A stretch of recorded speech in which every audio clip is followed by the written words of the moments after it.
Here are some topics you could get in part 2 of the speaking test in 2025. For each topic, I'll give you a question and a model answer, and there is a PDF for this lesson with lots of the useful vocabulary. Now, if you want some extra help with these topics, then head over to my IELTS speaking course where you can do quizzes to practice the vocabulary and even get AI feedback on your own answers. You can start all of my IELTS courses for free at EnglishProTips.com, and once you've registered, you'll find the speaking course in your member dashboard. Right, on with the lesson.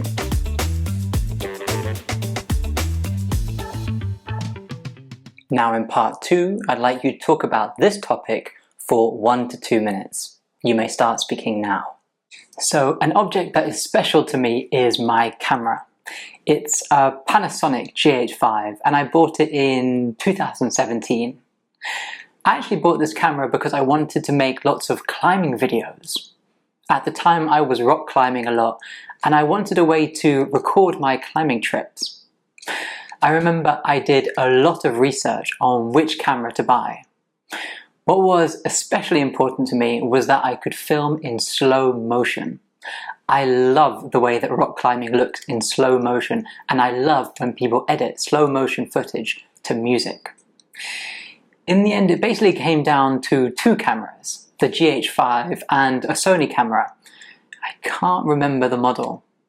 They both had really good reviews and were roughly the same price, but in the end I chose the GH5 as it was ever so slightly cheaper. I bought it from a camera shop in the centre of Edinburgh. I think it was from a UK chain called Jessop's.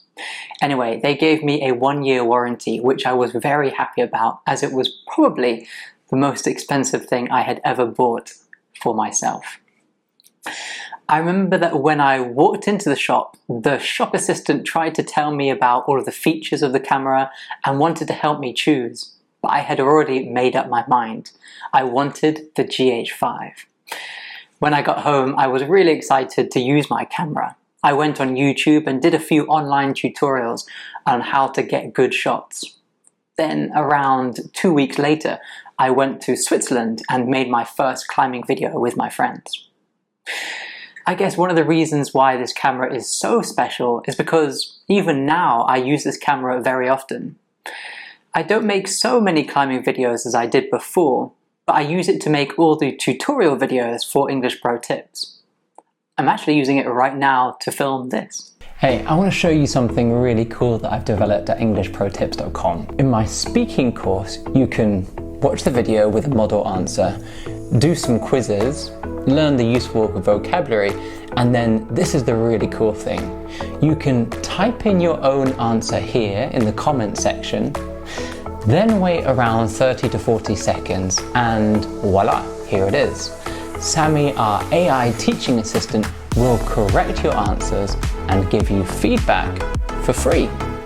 It's amazing and can help you to prepare top answers for the IELTS speaking test. To try this feature out, just register for the IELTS speaking course at EnglishProTips.com. See you inside.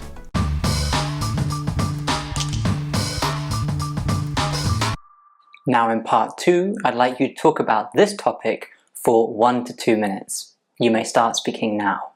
I recently watched a very interesting documentary called Icarus. It's on Netflix and I watched it a few weeks ago with my girlfriend. Lately we've been watching a lot of documentaries and this one was recommended by a friend of mine who thought I would find it interesting. The storyline is pretty complex, but I'll do my best to summarize it. It basically follows an American amateur cyclist in his late 30s or maybe 40s. I can't really remember his name. Anyway, he decides to experiment with taking performance-enhancing drugs to become a better cyclist and to compete in a famous cycling race, I think in America. At the beginning of the documentary, he explains how he is a passionate cyclist, but not exceptional or good enough to be a professional. Anyway, he films the experience of flying to Russia to get hold of these drugs and how the drugs allow him to train for longer and exert more power when he's cycling. What's pretty interesting is that he shows you how he took these drugs without being detected by the cycling race authorities. However, halfway through the film, the plot takes an unexpected turn. The Russian scientist who he's getting the drugs from gets into trouble with the Russian authorities for alerting the Olympic Committee about their athletes' doping.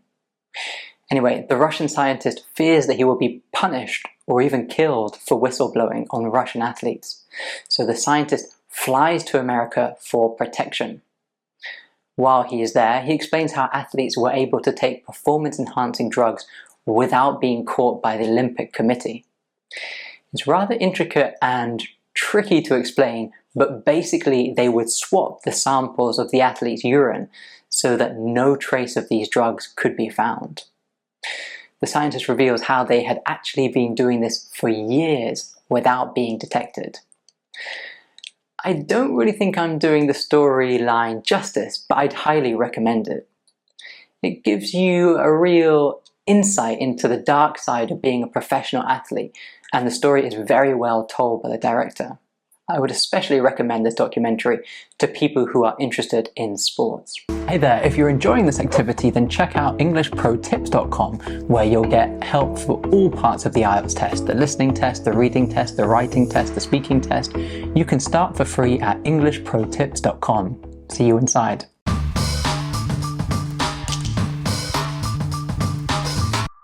Now in part 2, I'd like you to talk about this topic for 1 to 2 minutes. You may start speaking now. Well, it's been a long time since I was in a classroom, but I can think of one unusual lesson. When I was living in Barcelona, I used to go to Spanish classes in the morning in a local language academy not far from my apartment. I remember for one term we had this great teacher called Marcos.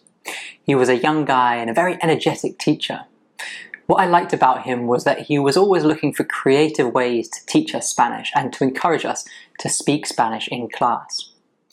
Anyway, one time we arrived to class and he put us into groups and asked us to brainstorm what we knew about Spanish and Catalan culture.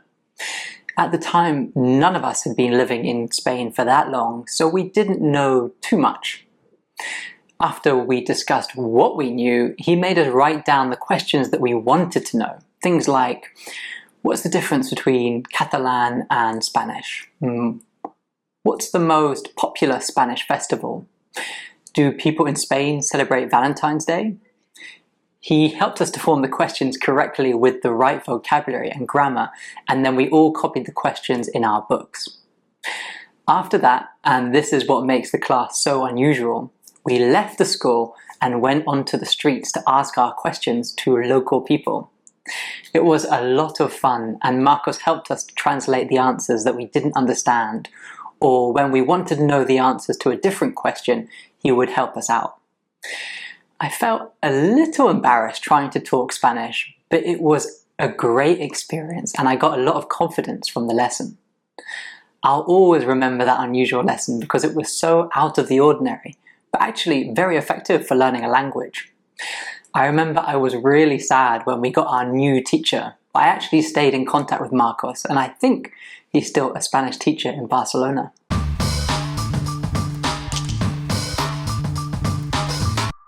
Now in part 2, I'd like you to talk about this topic for 1 to 2 minutes. You may start speaking now. A habit that I've developed over the years is to have a coffee after lunch. Basically, after having lunch, regardless of what I eat, I'll always crave an iced coffee afterwards. I actually developed this habit many years ago while I was living in Spain. When I was younger, I didn't like the taste of coffee, but when I started living in Spain, I started to get into it. You see, it's quite common in Spain to have an espresso or a cortado, which is a small shot of espresso with milk. At first, I would only drink coffee before doing sports or exercise.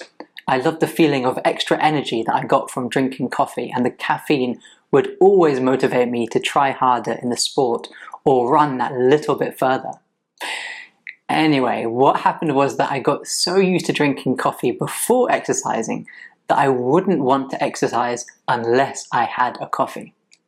So the addiction started. Anyway, at some point I started getting into the habit of having a coffee after lunch as well. And now, as soon as I finish lunch, I'll fix myself a coffee. I used to drink warm coffee, but I actually much prefer coffee with ice. What I'll do is to make the coffee in the morning once I wake up, as my girlfriend likes to drink warm coffee in the morning. Then, by noon, the coffee is nice and cold, and I can add ice to make a perfect iced coffee. I also used to drink cow's milk, but recently I've been trying to drink more oat milk instead. People say it's better for the environment and healthier as well. To be honest, I find most brands of oat milk to be a bit too sweet, but I found one called Oatly Barista Edition that isn't too sweet and is nice and creamy, which makes it good for coffee. Actually, I'm filming this right after lunch, so I have my coffee right here. Cheers.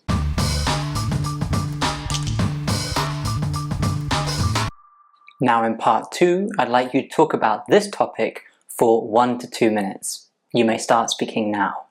Around 2.5 years ago, I went to Bali for the first time.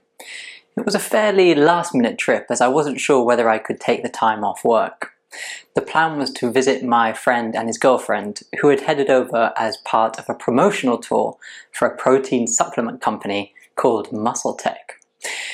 It was a pretty surreal experience. During the whole holiday, I was surrounded by these massive dudes who did nothing but eat, sleep, work out, and then model for various photo shoots. I should probably explain that my friends aren't like that. My friend's girlfriend, Monica, is sponsored by the supplement company for surfing, so she was asked to attend the tour. Anyway, Monica invited her boyfriend and me to tag along. I was able to get a week off work, so I flew from Shanghai, where I was living at the time, to Saya, then from Saya to Bali. The first thing I did as soon as I touched down in Bali was to rent a small scooter for traveling around the island. I remember the guy telling me that the lights and indicators worked perfectly, which I was surprised about because I thought that it would be crazy if they didn't. Once I had my scooter, I set off for the other side of the island, where my friends were staying. It took quite a long time to get there. It wasn't geographically far, but there was a lot of traffic congestion, and the roads in Bali are pretty narrow. Anyway, after an hour or so of traveling, it got dark, and guess what? The scooter lights didn't work. I cursed myself for not having checked. I just did my best to drive slowly and carefully. I felt totally relieved when I finally reached the Airbnb that my friends and I had rented out. It was a stunning little apartment that was super close to the sea. We had a great time waking up early in the morning and heading out to go surfing before the beach got too busy. In the afternoon, Monica usually had to meet up with the Muscle Tech team to take photos, while my friend and I explored Bali on our scooters. I guess what makes the holiday particularly special was that it was so last minute, and I'm so glad that I was able to take the time off work.